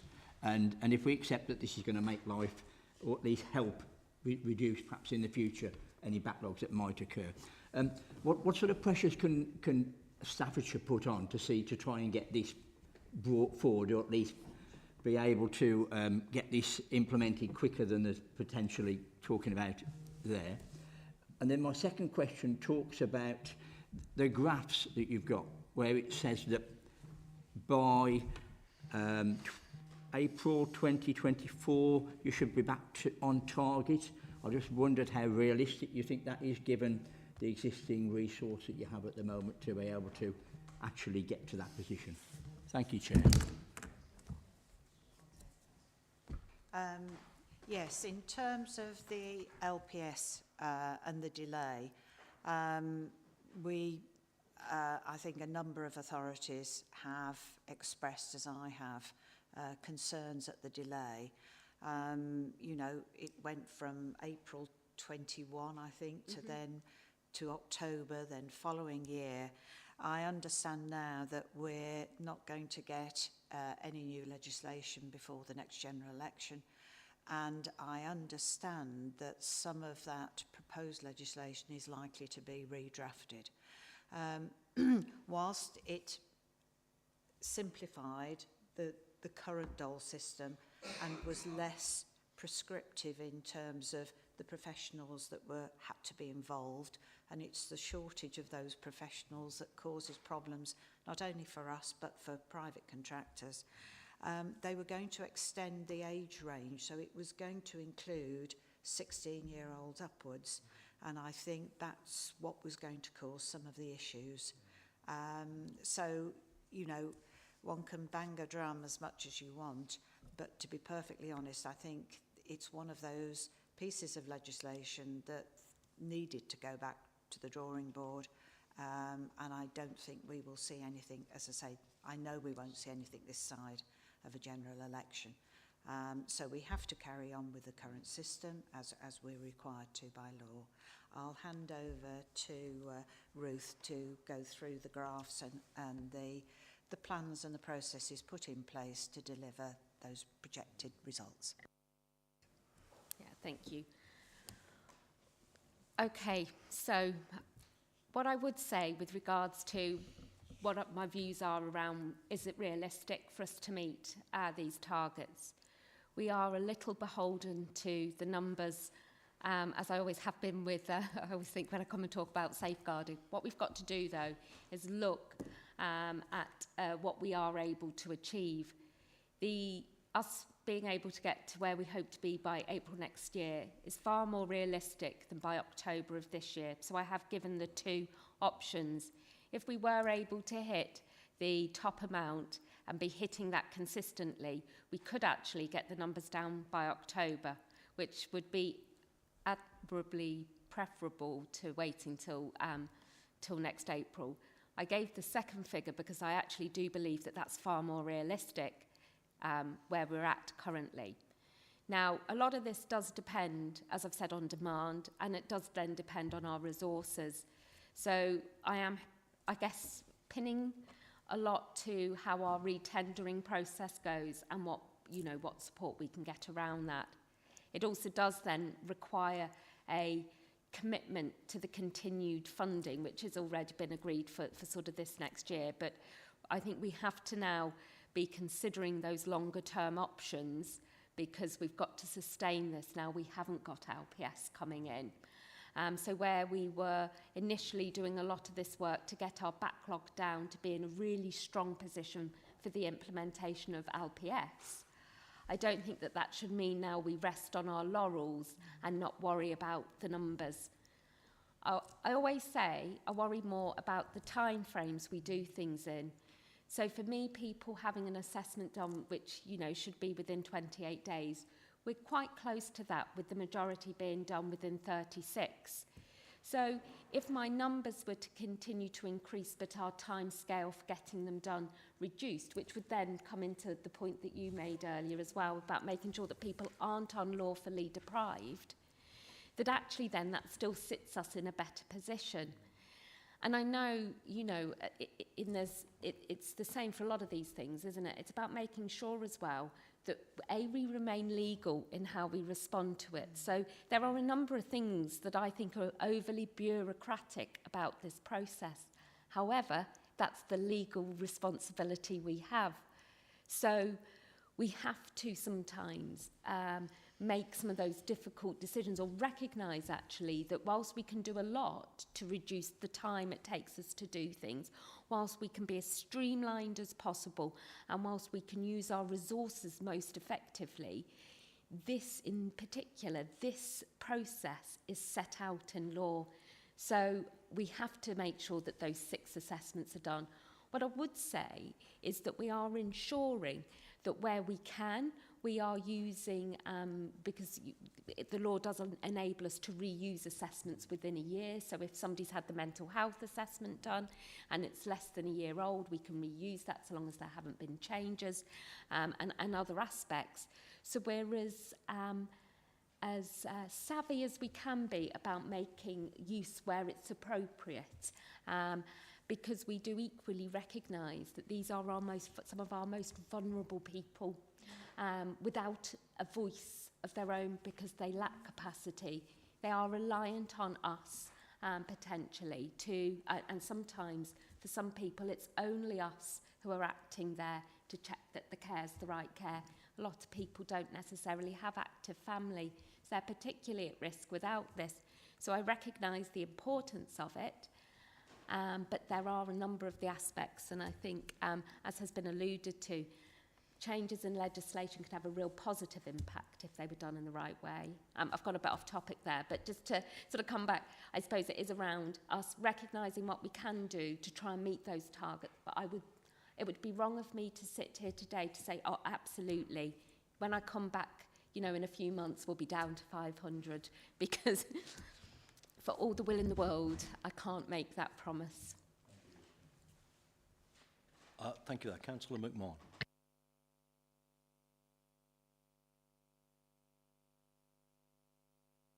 It's me.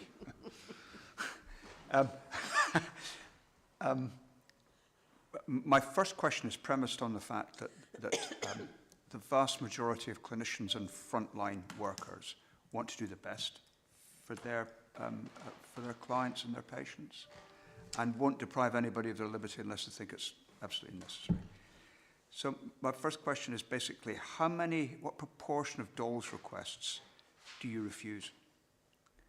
And do you find that a disproportionate of those refusals come from particular individuals in the system or particular organisations? And is there feedback by which they can learn? Because it strikes me that a refusal ought to be something that the frontline worker ought to be able to learn from. And I would have thought they're few and far between, but I don't want to preempt the answer. But I do think that's quite interesting. The second is a rather macabre point, but it is the case that DOLS predominantly are elderly who have dementia. So many of them will depart this world and die quite soon. Are you informed of those who are on the list to be assessed that they have died? Because it's an accounting feature, really. You don't want people like that on the system when they've already passed away. That's the other thing. And finally, I just want to mention the MTFS just for a second. You say that this work is covered by other aspects and underspend in the social care system, which clearly makes perfect sense. But I'm looking forward, and given the fact that there's going to be a different government, irrespective of its colour, after the next election, this business of the deprivation of liberty safeguards may be dropped altogether. Therefore, the bureaucratic burden as of dolls will stand.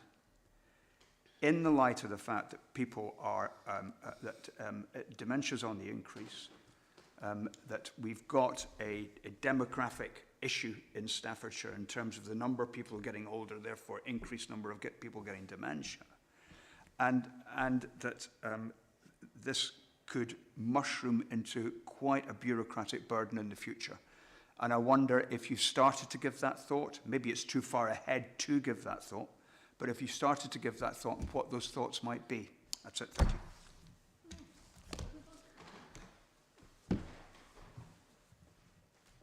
So I'm going to start with you first. So sometimes I start with the last. This time I'm going to start with the first, and really good questions.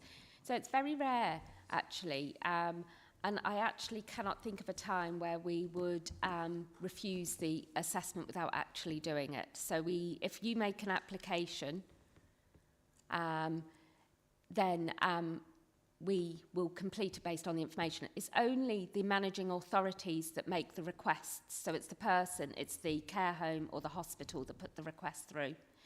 They have to fill in quite a form which takes them through why they feel this person is being deprived of their liberty. The only time is when we might go back for some further information if they haven't filled in the form correctly. Sorry, can I just Yeah. The issue is not that the initial request is refused, but you go through the process and say, actually, this person should be free to do what they like with their lives. I'm so sorry, that is my mistake. So that is less than 2% of any referral. Most of the time, that's done on the basis of when the best interest assessor has gone out, they've assessed them as having capacity, so they can't be deprived of their liberty. Very rarely, and I can't think of one that's come to my door, where somebody is unlawfully deprived, so they're somewhere which isn't least restrictive and they're concerned, it then comes through as a safeguarding concern to then be followed up through our safeguarding process as well. The other reason could be that the mental health assessor goes out and decides that they are actually detainable under the Mental Health Act, and therefore then it would go through that process as opposed to coming down through a deprivation of liberty. So sorry, my apologies for misunderstanding that. The next one was, are we informed of deaths? Yes, thankfully we are informed of deaths of people, and actually our team as well do a check as well, go back to people as well. So we have quite a good system there. The most ones that we keep an eye on actually are people in hospital. People in hospital leave hospital actually very quickly. So by the point that we get the request through, a lot of the time, by the time we have prioritised that, the person has already left. And if I can pick up the last question regarding the MTFS and future pressures, I think this is not a single area on its own. The demographics of our population and the demand on adult social care is predicted to increase year on year, and it has to be managed within the budgets that we have. You know, I wrote to the Secretary of State not so long ago requesting that actually we would benefit and the taxpayer would benefit if we had longer term funding, 2-3 years or more, so that you can plan, you can innovate better if you know well in advance what your funding is because we do get, as you well know as my predecessor, you know, you do get in-year additional funding allocation, and you've literally got 2-3 weeks to turn around what you're going to do with it, and it's got to be spent by the end of the financial year. That, to me, is not good for the people that we look after. It's not good for us as an organisation, and it's not good in terms of the taxpayer, because I don't believe you necessarily get the best value for money, which has been referred to before. So I think it's within the whole envelope of adult social care. I will often say to officers, with the increasing demand, we can't carry on doing things as we always have done, because it's just not sustainable, not only financially, but in terms of the number of people working in the care industry. You know, the population is getting older. There aren't that many younger people available to work in the industry, so we have to do things in a different way. And that's what we're trying to do in terms of supporting people in the community, promoting good health, and people remaining physically and mentally active for as long as possible. So, yes, it is a pressure, undoubtedly, but it's something that we have to manage, and within Staffordshire, we're in a more healthy position than many other authorities because of the prudent way that we deal with our funds across all our areas of activity. I could, if I take the opportunity, just to challenge, I don't believe the process is ageist. You know, we deal with people across the board in an equitable way. We have an ageing population which has its demands, which I've just referred to, but I don't believe that that comes within the definition of being ageist. Thank you. Thank you for that. Councillor Pedesci, can I ask that this is a question? Well, actually, it's just clarification, Chair, and Councillor Jessel has just brought that up, that when I said, when I spoke about ageism, it was not about dolls in itself. That is obviously in the best interest of older people. But if older people, in particular older people without a voice, were a priority, we wouldn't have these concerns about the backlogs and so on. And the fact that we were hoping legislation would be brought in to make things easier and more efficient, that may not happen. I don't think that is helpful to the situation either. Thank you, Chair. No, thank you for that. Councillor Wilder. Thank you, Chairman. Just 2 points. I'll try and keep them brief. I just wanted to discuss the hospital dolls applications. You may have already answered this question. If someone was detained under the Mental Health Act within a hospital setting, that is a different process, isn't it? So it doesn't go through the dolls process.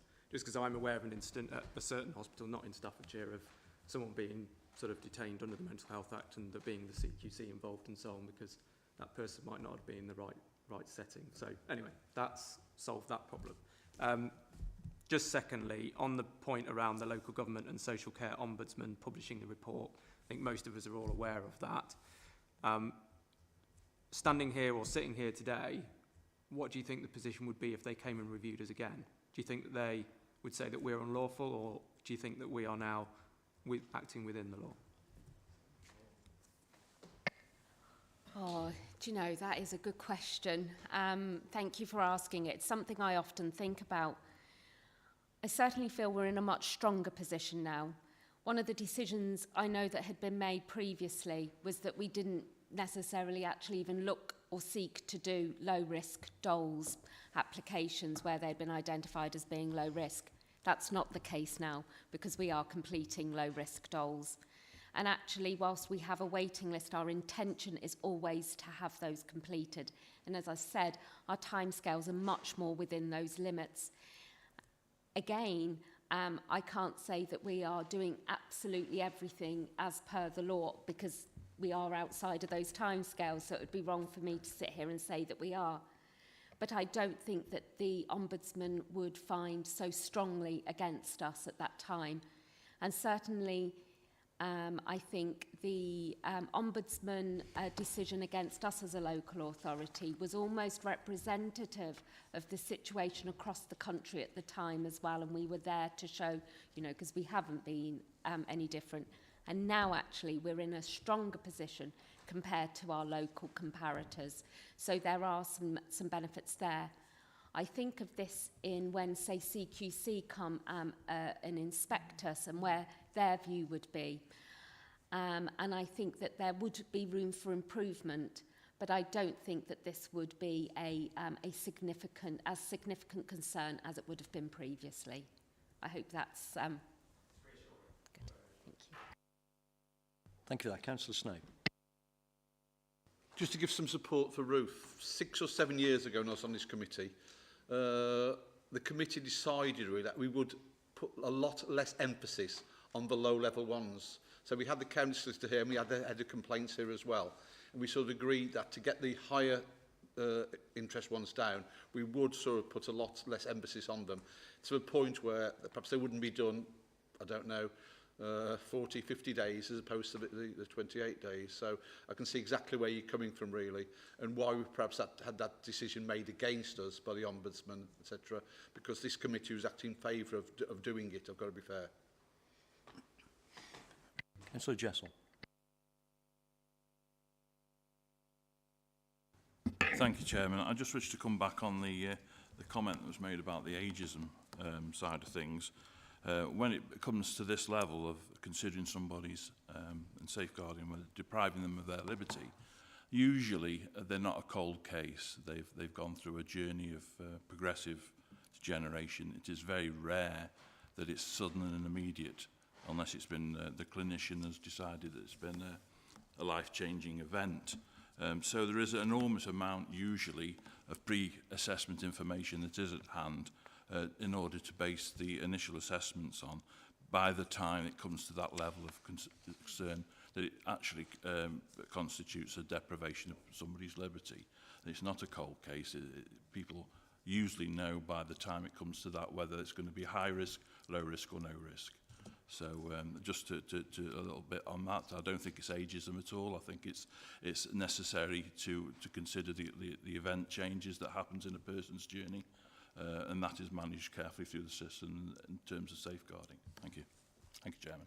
No, thank you for that. I think, like I said before, I think these are proportionate clinical decisions, aren't they? Councillor Jessel. In terms of, you know, whether if we were assessed at the moment, how that would be classed. In paragraph 12, although, you know, I'm always a little reluctant to say, well, we're okay because, you know, we're the best of our family of authorities, but paragraph 12 does say with and in 2021-22 comparators, we actually were in a far stronger position than authorities in our SITFA group. The up-to-date information is not available for another couple of months, is that right, Ruth? But it may be information that you might, in a short briefing note, find useful to see where we sit within that group. I would say that data often takes until October before it comes out. So although it's based, gosh, love how long things take. So it has obviously gone in now, but the report is quite often from previous experience would be, you know, sort of at the end of this year. Thank you for that. Councillor McMahon. My question as regards the dolls that were refused was in large part to counteract the ageism issue. Because if it's only 2%, as I expected, it would be very small. And this is an independent third party looking at clinical decisions to see whether they're robust or not. That shows to me that the clinicians and the frontline workers are not behaving in a way that's ageist, but behaving in a way that's in the best interests of the client, of the patient. Thank you. Thank you. Councillor Wilcox. Thank you, Chair. Ruth, it's just in relation to going back to the graphs just for a second. It may well be useful perhaps just us to have a briefing perhaps in 4 or 6 months to see how you are performing in relation to your targets, just as a note from members just to see actually whether you are on track or whether there's anything more that can be done to try and, you know, I'm not saying get more resource, because I don't think you can just get more resource, but at least for the members it would give us some sort of perhaps an insight as to how you are performing in the next 6 months or so. And I'm certainly more than happy to do that as well. And actually, for me, it's around making sure that you've all got the most up-to-date information. And I hope you know, you can all see. For me, it's about being open and honest as to where we are as a system. There's so many pressures that can happen at any one time, and I think it does help to have that explored, and also to get the support from yourselves as well when needed if there are particular difficulties. So I'd certainly welcome that ongoing support and scrutiny. Thank you. I think just on that point as well, when we look at those charts on page 3, from a sort of systems management perspective, that has all the characteristics, doesn't it, of that improving performance. And just as we're about to hit the target, we move the goalposts, we halve the target, and then the performance goes off. It looks sometimes like a workforce thinking to themselves, we're just about to get there, and then you've moved the goalposts and we give up, so to speak, now because it becomes unrealistic. I just wonder whether, given the importance of this has already been raised several times today, rather than waiting till sort of October and April, is there any value in trying to use a process of sort of changing targets so that we set a target for next month and then the following month to make sure that we are on track to hit this, rather than just maintaining a target that would appear has never been hit for 3 or 4 years. So to try to give the people who are doing this some realistic belief that actually we're moving in the right direction, and also to give the committee that barometer, if you like, that the process does seem to be working. As it does seem to be largely an unrealistic target, and maybe if more realistic interim targets were set, then we'd have a better understanding of where we were and whether we're on target for it. Purely a suggestion. Can I say, Chairman, that on a quarterly basis, this performance is monitored, both within the corporate performance report that the leader and Councillor Parry present to Cabinet and is published. There is often reference to, within health and care, the DOL's performance. It's also monitored with a meeting that I chair, which is called Cabinet Trust, which is myself and our officers bringing performance from, I know they've got university in the middle of it now, MPFT, so it's Midlands Partnership University Foundation Trust.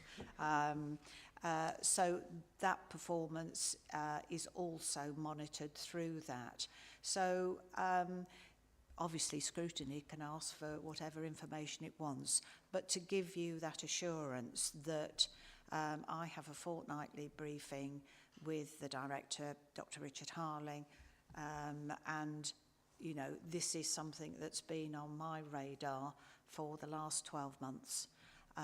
And that through other mechanisms that are available to you, the performance of DOLS, as with everything else, is regularly monitored.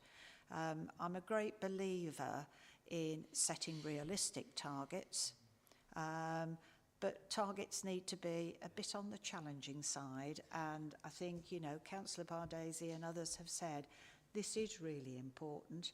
We don't want to see people's liberty deprived and not go through this process. So I know, yes, I know she's looking at me here.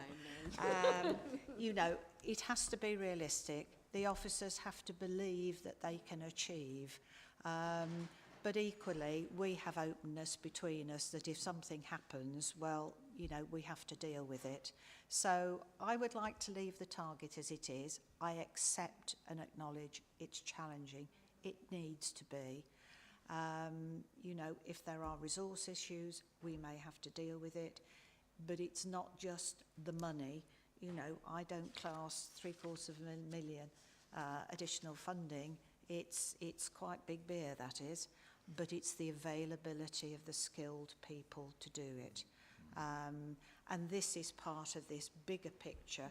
And I have to say, both Councillor Sutton and myself were at the launch of our social care workforce strategy yesterday afternoon. A brilliant event. A lot of people there working within the care industry, and the commitment that they give. You know, they can be social workers working with adults, with children, care home managers, all sorts. The commitment they give is heart-rending. It really is. So if I can give you my assurance that this is something that we are looking at on a very regular basis, but certainly, you know, if you want a briefing report in 6 months' time, or if events happen that, you know, we believe that you ought to be aware at an earlier date, I certainly would raise it with you. No, thank you for that. I think it just a point that I think it's well documented sometimes, isn't it, that if a workforce thinks that a target is unachievable, it has a demoralising impact on that. It was just a process measure, really. Ruth? Can I just to make really clear as well, the target is something that I see and that only the managers see. It isn't something that I would ever make the workforce who are actually going out there doing the assessment see. For me, they're doing a sterling job. They have their own targets that they have to meet within their, you know, that they're expected to, that's managed. And for me, that's really important. It's not because I keep those things hidden from people. It actually is about maintaining people's morale and recognising that they might be doing this. There's a lot of other things that influence the amount that we have waiting. As I've said, for us, if we had still been having 450 on average a month coming through, we may be in a different, or I like to think we actually would have been in a different position sat here today from a numbers perspective. So it is something that we have to constantly address. The other thing is it varies so much month on month. So if you might have seen data on a month-on-month basis, you might see the variation almost greater. So I guess on that note, I would agree that whilst I'm quite happy to, you know, give you a monthly update on where we're at, for me, as much as, yes, I would say this is definitely a challenging figure. This is a figure that makes me think, wow, if we achieve it, it will be very good achievement. And it's not because I don't think we can. And I think most probably giving us that achievement means that it does actually keep us focused in all the positive ways. And as I say, this is a target that I see and that sort of Pete, who manages the team, sees. Does that? It does. Thank you. Thank you. I just think, given that it is ambitious, isn't it, when you think, and particularly when you think that it could change by 450, I think you say, in a month, then, you know, at the end of that month, that could have a wild impact on what the results are. I don't think there are any other questions. A really important subject, and one that I think it's right that we scrutinise. You know, this is about people's liberty. It's also, as several members have said, though, it is about trying to make sure that we balance that with keeping people safe, and that would always be a challenge, of course. Again, as with this morning, listening to the way that this issue is managed by our staff, I find particularly reassuring. It is a challenge, but I think we'll all leave this meeting with the belief that actually we've got a handle on it and we're doing our very best to manage that process as we go forward. So just thank you again. Thank you for coming. Thank you for talking us through the report, and thank you for answering the questions. And I'd like to thank my colleague Paul and to Ruth and her team for all the work that they do. And hopefully it's given you the reassurance that the people who we protect and provide services for are at the foremost of our efforts. Thank you. Thank you again. Members, I will move on to the last item. I think there's nothing else after that, which is the work programme. I know that we will have a suggestion coming forward shortly for an additional piece of work that I would welcome. But before we do that, I wonder, Helen, if you'd just take us through where we are with the programme. Yes, thank you, Chair. So this is the last meeting of this municipal year. Our next meeting is in June, and that will be predominantly looking at setting your work programme for the next year. So to that meeting, we've got key officers and cabinet members who will be outlining not as we do after at the first meeting after an election, where you sort of get the whole host of this is our area, this is what we do within your remit, but more in a triangulation way. So these are the key areas that we think you may be wanting to consider including on your work programme. So that'll be the meeting in June, but also alongside that there's been other items for inclusion. Phil Pusey, who is the Chief Executive of Skivvies, has emailed me. You may remember when we did the inquiry day, one of the recommendations was around seeing how the PHSE coordinator, which was a new role that's been funded by the Commissioner, how well that was doing and if it was succeeding in its ambitions. That's been running for 12 months now, so he's offered to come and talk to you about how that's gone and how that's working.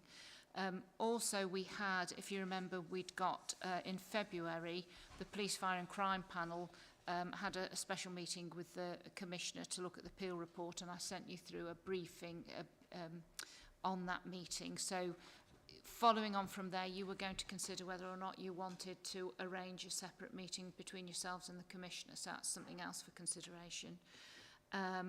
We have also had an email from a Stafford Borough Councillor, Louise Nixon, who is asking you to consider including on your work programme something around sharing safeguarding information, which she has highlighted as something she considers an issue. And then Mr Snape, you've also put something through on ghost children, haven't you, and whether or not that could be considered. So but that's really probably best dealt with at that first meeting in June, when you've got the rounded picture of possibilities for that year. Thank you for that. Paul, did you want to just outline what you were thinking? Yes, about 5-6 years ago, Connor chaired a work programme on edge of care, how matters could be looked at to keep children out of the care system, because too many children go into the care system. When we started the children's transformation process, the numbers have gone up since then, so actually more children are coming in. So I just thought it might be an idea to review Connor's report and see if there's anything we can add to it to try and keep the children out of care, because I was part of the panel that chose a new chief executive for the county council. And one thing, when he was asked a question, anything you would do if you came to council, he says that the numbers we've got are a third too high, with children in care being about 1,500. He said comparable counties perhaps have about 800 in care at the most. And that's, of course, what we're looking at for the transformation process. So it may be just a way of helping, as a scrutiny committee, to keep those children out of care before they basically come into our clutches, unfortunately. Could you remind me, obviously it was before me, what sort of time scale was the last report? How many people were involved on it? How much work was involved? Is it practical to do again? There were probably about 3 meetings, I would say. Maybe an introduction, then a couple of deep dives, and then the production of the report, which I think took quite a while. There's quite a few recommendations. I do remember it taking a while between you, me and Helen. So yes, it would be quite a substantial project. It wouldn't just be done over a morning. Because there's a lot of different issues to be discussed around court time our general service as it is at the moment. So. It sounds to me like it's well worth a piece of work, certainly given where we are with the increasing numbers, and if that's the thought processes of the new chief exec, then it would certainly chime with what he wants to do. So what are the views of the rest of the members, do we think? Because one of the things we don't do a great deal of, and it's not intentionally, is this overview business, isn't it? Is taking something away, work on it and bringing it forward. I think we do a good job of scrutiny, as we have this morning. It's the overview, it's that longitudinal look at where we are and where we're going. Johnny? I think overview plays second fiddle to scrutiny in all scrutiny committees. I don't think it's an exception here at all, and because it's harder, I think. And I think to do a bit of overview work, because I think Cabinet would really like overview, because rather than scrutinising what you're doing, it's suggesting what you might do. And the more minds around the table and suggesting what might be done in really quite complex systems, I think is really helpful. So I would be up for some overview work, definitely. Paul, could I put the emphasis on? Oh, sorry. Yeah. Yeah, I'm thinking, you know, it's been a long time since we had any report on our young carers. We certainly, if you remember, had a successful meeting with them. I just wondered if we should, I don't even remember how long ago it was. It's got to be nearly a year. Maybe, I wondered if we could perhaps bring something like that back, just to keep a track on where they're going, making sure that these children are doing, we're doing the best for them that we can in their certain circumstances. It's just an idea, Chair. I think that would be because I think we made some promises to them as well, didn't we? Yeah. Would it be possible for us to have a review of what we promised them, and then maybe set up another meeting, preferably with the same people, so we could go back and talk about where Chairman, we are? that's a bit like an overview, isn't it? Yes. That's an overview, isn't it? We've already done the initial. Yeah. We need to see how it's panning out as now. Okay. Yep, please do. Would it be a useful exercise if I found the original report from Educare and circulated that so that you've got that as some context? And also, I'll look at the young carers information, the report we wrote. I think the thing that's coming to mind straight away is that you agreed to be advocates for young carers, didn't you? And we were going to pursue that a bit more. So maybe that's something that we need to be looking at, what that is. And there was also going to be a discussion about whether or not we broadened that out so it wasn't just the committee members here, but it was all county councillors and what that would look like. So that's perhaps something we need to pursue as well. And actually, perhaps we need to make sure that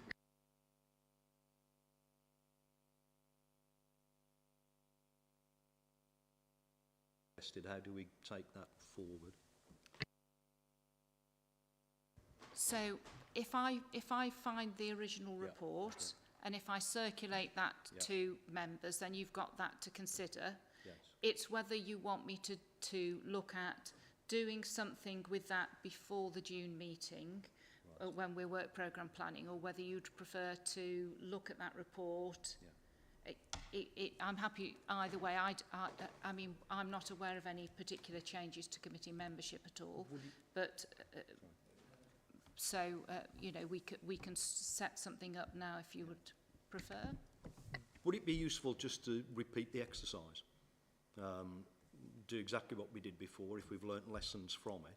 So we've got then a direct comparator about what the situation was previously, what it is now, and so we can, you know, I don't know what the terms of reference were, but maybe keep it the same.